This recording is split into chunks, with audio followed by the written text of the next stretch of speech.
নমস্কার বন্ধুরা, কেমন আছেন আপনারা সবাই?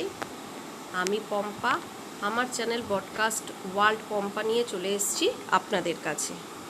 ভিডিওটা অনেক দিন আগের, একটু ছাড়তে দেরি হয়ে গেল। ভিডিওটা হচ্ছে অক্ষয় তৃতীয়ার দিন। অক্ষয় তৃতীয়াতে আমি একটু বেরিয়েছিলাম আমার দাদার বাড়িতে। দাদার বাড়ি সেখানে পুজো ছিল, তাই জন্য আমি গেছিলাম। আর কিভাবে তাড়াহুড়ো করে সব করে দাদার বাড়িতে বেরিয়ে গেলাম, গিয়ে পুজো দেখলাম, আর তার সাথে একটা চমকদার দর্শনও দেখাবো।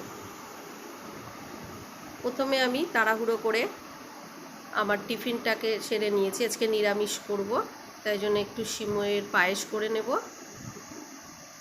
সিমইয়ের পায়েস করে নিয়েছি। এবারে আজকে একটু ঘুগনি বানাবো। ঘুগনির জন্য সর্ষের তেল নিয়েছি। সর্ষের তেলের মধ্যে আমি সাদা জিরে, তেজপাতা আর শুকনো লঙ্কা ফোড়ন দিয়ে নিলাম।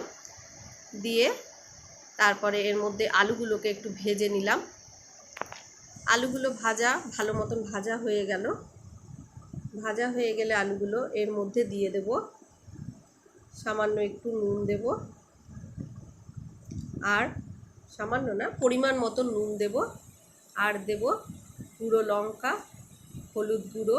হলুদটা আর আমি একটু নুন দিয়েই মটরটা সেদ্ধ করে নিয়েছিলাম বলে, তাই জন্য এখন অল্প অল্প করেই দেব।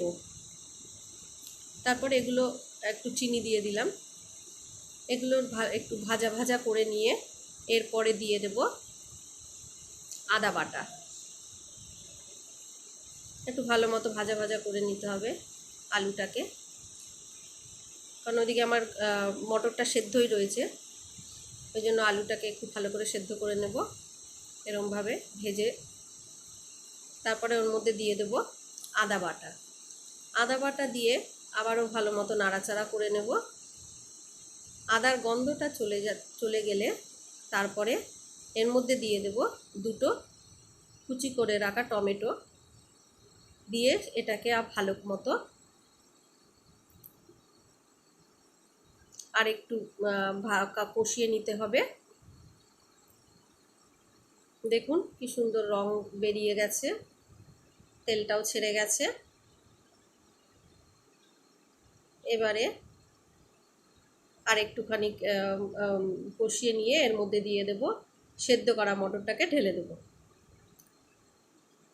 সেদ্ধ করা মটরটা দিয়ে আবার একটু অল্প নাড়াচাড়া করে নিয়ে এর মধ্যে দিয়ে দেব একটু গরম জল। মটরটা ভালো করে নাড়াচাড়া করে নিয়েছি। এবারে এর মধ্যে জল দিয়ে আর একটু ফুটিয়ে নেব। তারপরে ফুটে আসলে ঢাকনাটা খুলে এর মধ্যে দিয়ে দেবো জিরে গুঁড়ো। জিরে ভেজে গুঁড়ো করে রেখেছিলাম, সেটাই দিয়ে দিলাম। দিয়ে একটুখানি ফুটিয়ে নিয়ে তারপর ঢাকা দিয়ে রেখে দেবো। গন্ধটা খুব সুন্দর ওঠে। হয়ে গেলে সঙ্গে করেছিলাম একটু পরোটা করে নিয়েছিলাম ঘুগনির সঙ্গে খাওয়ার জন্য। ব্যাস, পরোটাটা করে নিয়ে তারপর আমি আমার স্নান পুজো সেরে চলে গেলাম দাদার বাড়িতে।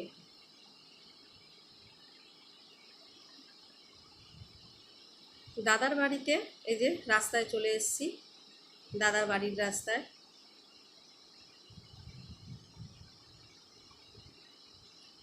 এসে তারপরে পুজো একটুখানি হলো, এই যে দেখাচ্ছি। আমার আসতে একটু দেরি হয়ে গেছিলো, পুজো শুরু হয়ে গেছিলো।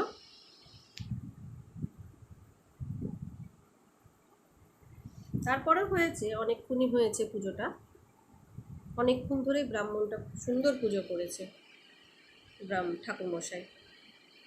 তারপরে যেটা দেখাবো বলেছিলাম, সেই চমকদার একটা সুন্দর, দেখুন ছাদের ওপরে যখন সবাই খেতে বসেছিল তখন এই হনুমানটা কোত্থেকে উড়ে এসে খাবার খাচ্ছিল। তারপর তাকে আবার আলাদা করে প্লেট দেওয়া হলো, সে সুন্দরভাবে বসে কি সুন্দর খেলো বসে বসে।